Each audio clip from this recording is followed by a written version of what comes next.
நாமும் பேசலாம் இங்கிலீஷ். ஆமாங்க, ப்ராக்டிஸ் பண்ணால் நம்ம கூட இங்கிலீஷில் பேசலாம். சீக்கிரமாக இங்கிலீஷ் பேசணுன்னாக்கா நம்ம என்னென்னலாம் பண்ணலாம் அப்படின்ற டிப்ஸை நம்ம இவ்வளோ நாள் பார்த்தோம் இல்லையா? இப்போ சைட் பை சைடு நம்ம படிக்கவும் கற்றுக்கலாம், எழுதவும் கற்றுக்கலாம். சில பேர்கிட்ட படிங்க அப்படின்னு ஒரு லெட்டரை கொடுத்தாக்கா அந்த வார்த்தை வாயில் வரவே வராது, படிக்கவே மாட்டாங்க, அந்த சத்தமே அவங்க வாயில் வராது. அப்படிப்பட்ட ஆளில் நீங்களும் ஒருத்தரா? அல்லது எழுதுறதுக்கு கஷ்டப்படுறீங்களா? நீங்கள் ஒரு ஸ்டூடெண்ட்டாக இருக்கலாம், எழுதும்பொழுது தப்பு நிறைய வருதா? இந்த 2 பிரச்சனைக்கும் ஒரே தீர்வு.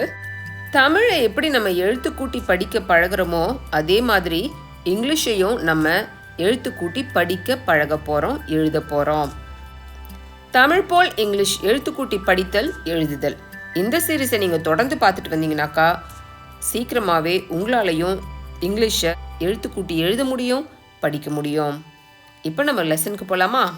இங்கிலீஷ் எழுத்துக்களை பார்க்குறதுக்கு முன்னாடி நம்ம தமிழை பார்க்கலாம். ஏன்னா தமிழ்லேருந்து தான் நம்ம இங்கிலீஷை கற்றுக்க போகிறோம். இப்போ பாருங்கள், தமிழில் நம்மளுக்கு இருக்கிற மொத்த எழுத்துக்கள் 247 எழுத்துக்கள். இதில் உயிரெழுத்து இருக்குது, மெய்யெழுத்து இருக்குது, உயிர்மை எழுத்து இருக்குது, ஆயுத எழுத்து இருக்குது இல்லையா? இந்த எழுத்துக்கள் எல்லாமே நம்மளுக்கு நல்லா தெரியும். தமிழ் எழுத்துக்களை படிக்கும் போது நீங்கள் கவனித்து பார்த்தீங்கன்னா தமிழுக்கான எழுத்துக்களுடைய பெயர் இருக்கும் இல்லையா? இப்போ இது நம்ம ஆ அப்படின்னு சொல்லுவோம்ல, இதோடைய பெயரும் ஆதான், இதோடைய உச்சரிப்பும் ஆதான். இப்போ இந்த வார்த்தையை நம்ம படிக்கிறோம் அப்படின்னு சொன்னாக்கா ஆ அப்படின்ற எழுத்துக்கான உச்சரிப்பு ஆ, இந்த எழுத்துக்கான உச்சரிப்பு இந்த எழுத்துக்கான உச்சரிப்பு மா. ஆக தமிழ் எழுத்தில் எழுத்துக்களுக்கான பெயரும் அதோடைய உச்சரிப்பும் ஒன்றாவே இருக்கிறதுனால 247 எழுத்து இருந்தாலும் நம்மளால் அதை சீக்கிரமாக புரிஞ்சிக்க முடியுது, சீக்கிரமாக படிச்சுக்க கற்றுக்க முடியுது, எழுத முடியுது தப்பு இல்லாமல்.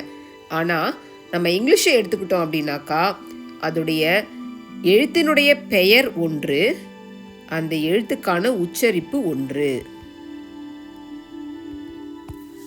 26 எழுத்து தான் இருக்குது. அந்த 26 எழுத்தினுடைய பெயரும் நம்மளுக்கு நல்லா தெரியும். அப்போ நம்ம கற்றுக்க வேண்டியது என்னது அப்படின்னு பார்த்தா அந்த 26 எழுத்துக்களுக்கான உச்சரிப்பு. அந்த 26 எழுத்துக்களுக்கான சவுண்ட் என்ன அப்படின்றத நம்ம தெரிஞ்சு வச்சுக்கிட்டோம் அப்படின்னாக்கா நம்மளாலையும் எந்த இடத்துலையும் எவ்வளோ பெரிய பேசேஜ் கொடுத்தாலும் நம்மளால் இங்கிலீஷை படிக்க முடியும், அதே மாதிரி தப்பு இல்லாமல் எழுதவும் முடியும். தமிழில் 247 எழுத்துக்கள் இருக்கிற மாதிரி இங்கிலீஷில் 26 எழுத்துக்கள் தான் இருக்குது. பாருங்கள், 247 எழுத்துக்களையும் கற்றுக்கிட்டு தமிழை சரளமாக படிக்க முடிகிற நம்மளால் 26 எழுத்துக்கள் தான் இருக்கிற இந்த இங்கிலீஷை சரளமாக படிக்க முடியாதா என்ன? கண்டிப்பாக முடியும். பாருங்கள், இங்கிலீஷில் ரொம்ப ரொம்ப முக்கியமானது இந்த 5 எழுத்துக்களை தான் நம்ம சொல்லலாம். ஏ, இ, ஐ, ஓ, யூ. இந்த 5 எழுத்துக்களையும் நம்ம வவல் அப்படின்னு சொல்லுவோம். மீதி எழுத்துக்களெல்லாம் நம்ம கான்சனன்ட் அப்படின்னு சொல்லுவோம். தமிழில் எப்படி உயிரெழுத்துக்கள், மெய்யெழுத்துக்கள் அது மாதிரி இருக்குதோ அதே மாதிரி இங்கிலீஷில் வவல் அப்படின்னு இருக்குது, கான்சனன்ட் அப்படின்னு இருக்குது. இந்த 26 எழுத்துக்கள்லையே முதல்ல நம்ம பார்க்க போகிறது வவல் சவுண்டு. நம்ம அ ஆ இ பார்க்குறோம் இல்லையா? அந்த ஒவ்வொரு எழுத்துக்கும் இங்கிலீஷில் எந்த எழுத்தை நம்ம சொல்லலாம், உச்சரிக்கலாம் அப்படின்றது தான் பார்க்க போகிறோம். பாருங்கள், முதல்ல இருக்கிறது தமிழ் எழுத்துக்கள், ரெண்டாவது இருக்கிறது ஆங்கில எழுத்துக்கள், தமிழ் எழுத்துக்கு இணையான ஆங்கில எழுத்து. மூணாவதாக இருக்கிறது நம்ம வவல் அப்படின்னு சொன்னோம் இல்லையா? இந்த வவலில் லாங் வவல் அப்படின்னு இருக்குது, அடுத்தது ஷார்ட் வவல் அப்படின்னு இருக்குது. எஸ்வி அப்படின்னா ஷார்ட் வவல், எல்வி அப்படின்னா லாங் வவல். ஷார்ட் வவல் அப்படின்னா அந்த சவுண்டு குறுகி இருக்கும், லாங் வவல் அப்படின்னா அந்த சவுண்டு நீண்டு இருக்கும். நீண்ட ஓசையுடைய எழுத்துக்கள், குறுகிய ஓசையுடைய எழுத்துக்கள் அப்படின்னு சொல்கிறோம் இல்லையா? அதே மாதிரி தான் ஷார்ட் வவல் அப்படின்னா அதோடைய ஓசை குறுகி இருக்கும், லாங் வவல் அப்படின்னா அதோடைய ஓசை நீளமாக இருக்கும். இப்போ இந்த லெட்டரை நம்ம ஏ அப்படின்னு சொல்லக்கூடாது, படிக்கும்போது இதற்கான சவுண்டை தான் நம்ம சொல்லணும். ஏ அப்படின்ற லெட்டருக்கு என்ன சவுண்டு அதுதான். இப்போ தமிழில் பார்த்தீங்க அப்படின்னா இந்த எழுத்துக்கு ஆ அப்படின்ற எழுத்துக்கு ஆ மட்டும்தான் சவுண்டு இல்லையா? ஆ அப்படின்னா ஆ மட்டும்தான் அதுக்கு சவுண்டு. ஆனால் இங்கிலீஷில் இந்த 26 எழுத்துக்களுக்கு 44 சவுண்டு இருக்குது. தமிழில் 247 எழுத்து இருந்தாலும் அதுக்கு 247 சவுண்டு தான் இருக்கும். ஆனால் 26 எழுத்துக்கள் இருந்தாலும் அதுக்கு 44 சவுண்டு எப்படி வரும்? அதை நம்ம கற்றுக்கிட்டோம் அப்படின்னா நம்மளால் சூப்பராக இங்கிலீஷை படிக்க முடியும், தப்பு இல்லாமல் இங்கிலீஷை எழுத முடியும். நீங்கள் ப்ராக்டிஸ் பண்ணீங்க அப்படின்னா கண்டிப்பாக உங்களாலையும் தப்பு இல்லாமல் இங்கிலீஷை சரளமாக படிக்க முடியும், தவறே இல்லாமல் சூப்பராக எழுத முடியும். பாருங்கள், ஆ அப்படின்ற தமிழ் எழுத்துக்கு இங்கிலீஷில் பாருங்கள், ஏ போட்டோன்னா ஆ அப்படின்றது தான் சவுண்டு. ஏ அப்படின்ற லெட்டர் இருக்கிற இடத்துல நீங்கள் ஆ அப்படின்னு சொல்லணும். இது வந்து எஸ்வி அப்படின்னா ஷார்ட் வவல் அப்படின்னு சொல்லுவோம். அடுத்தது பாருங்கள், தமிழில் ஆ, இங்கிலீஷில் ஆ, 2 ஏ போட்டாக்கா ஆ அப்படின்னு சொல்லுவோம். இது ஆ அப்படின்னு நீளமாக நம்ம இழுக்கிறதுனால லாங் வவல் அப்படின்னு சொல்லுவோம். அடுத்தது பாருங்கள், இ, ஈக்கு ஐ, ஒரே ஒரு ஐ போட்டோம்னா இ, இ குறுகிய ஓசையுடன் இருக்கிறதுனால இதை ஷார்ட் வவல் அப்படின்னு சொல்லுவோம். அடுத்தது ஈ, இதுக்கு 2 ஐ போடுவோம். 2 ஐ போட்டால் அதை நீங்கள் ஈ அப்படின்னு உச்சரிப்பீங்க.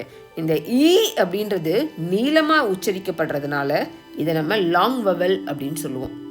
அடுத்தது பாருங்கள், அடுத்த தமிழ் எழுத்து உ. ஊக்கு இணையான ஆங்கில உச்சரிப்பு சத்தம் வந்து யூ. இந்த யூ இருந்துச்சு அப்படின்னா நீங்கள் இதை ஊ அப்படின்னு சொல்லணும். ஊ அப்படின்றது குறுகிய ஓசையுடன் இருக்கிறதுனால இதை ஷார்ட் வவல் அப்படின்னு சொல்லுவோம். அடுத்தது தமிழ் எழுத்து ஊ. ஊ அப்படின்றது நீளமாக ஒலிக்கிறது. 2 யூ இருந்துச்சுன்னா அதை நீங்கள் ஊ அப்படின்னு சொல்லணும். இது நீளமாக இருக்கிறதுனால இதை நம்ம வந்து லாங் வவல் அப்படின்னு சொல்கிறோம். அடுத்தது ஏ. ஏ அப்படின்ற தமிழ் எழுத்துக்கு இணையான ஆங்கில உச்சரிப்பு சத்தம் இ. ஏ இருந்துச்சு அப்படின்னா நீங்கள் ஏ அப்படின்னு இதை உச்சரிக்கணும். ஏ அப்படின்றது குறுகிய ஓசையுடன் இருக்கிறதுனால அதை நம்ம வந்து ஷார்ட் வவல் அப்படின்னு சொல்கிறோம். அடுத்த தமிழ் எழுத்து ஏ. இந்த ஏ அப்படின்றது நீளமான ஓசை இல்லையா? ஏக்கு ஈ போட்டோம்ல, 2 ஈ போட்டால் ஏ அப்படின்னு சொல்லணும். ஏ அப்படின்றது நீண்டு ஒலிக்கிறதுனால இதை நம்ம லாங் வவல் அப்படின்னு சொல்லுவோம். ஐ. ஐ அப்படின்ற தமிழ் எழுத்துக்கு இணையான ஆங்கில உச்சரிப்பு எழுத்து ஏஐ. இதை வந்து நம்ம ஏ அப்படின்னு தான் சொல்லுவோம். ஏஐ அப்படின்றது இருந்துச்சுன்னா, லெட்டர் இருந்துச்சுன்னா நீங்கள் ஐ அப்படின்னு உச்சரிக்கணும். இந்த ஐ அப்படின்றது குறுகிய ஓசையுடன் இருக்கிறதுனால இதை நம்ம வந்து ஷார்ட் வவல் அப்படின்னு சொல்லுவோம். அடுத்தது ஓ. ஓ அப்படின்னு உங்களுக்கு தெரியும், ஓ லெட்டர் இருந்துச்சுன்னா நம்ம ஓ அப்படின்ற சவுண்டை சொல்லுவோம். இந்த ஓ அப்படின்றது குறுகிய ஓசையுடன் இருக்கிறதுனால இதை நம்ம ஷார்ட் வவல் அப்படின்னு சொல்லுவோம். அடுத்தது ஓ. 2 ஓ இருந்துச்சுன்னா அதை நம்ம ஓ அப்படின்னு நீண்டு உச்சரிப்போம். அப்போ இது நீண்ட ஒலியாக இருக்கிறதுனால இந்த ஓவை நம்ம லாங் வவல் அப்படின்னு சொல்லுவோம். அடுத்தது அவ். அவ் அப்படின்னாக்கா நம்ம எந்த எழுத்துக்கள் இருந்தால் நம்ம அவ் அப்படின்னு உச்சரிப்போம்னு பார்த்தா ஏ யூ இது 2 இருந்துச்சுன்னா நம்ம அவ் அப்படின்னு உச்சரிக்கணும். அவ் அப்படின்றது லாங் வவல் அப்படின்னு நம்ம சொல்லலாம். இப்போ உங்களுக்கு வந்து அ ஆ இ ஈ அதற்கு இணையான ஆங்கில எழுத்துக்கள் உச்சரிப்பு என்ன அப்படின்னு பார்த்தோம் இல்லையா? இன்னைக்கு நீங்கள் இதை மட்டும் கற்றுக்கிட்டா போதும். நீங்கள் தனியாக இதை படித்து பாருங்கள். அடுத்தது நீங்களே தமிழ் எழுத்துக்களுக்கு இணையான ஆங்கில எழுத்துக்களை எழுதி பார்த்து உச்சரித்து பாருங்கள். நாளைக்கு கிளாஸில் அடுத்த லெசன் பார்க்கலாமா? நாளைக்கு நம்ம காங்காச்சா எல்லாமே பார்க்க போகிறோம். ஒவ்வொரு செட்டாக டெய்லி கொஞ்சம் கொஞ்சமாக கற்றுக்கலாம். நம்மளாலையும் சீக்கிரமாக இங்கிலீஷை சரளமாக படிக்க முடியும், சரளமாக எழுத முடியும். தேங்க்யூ.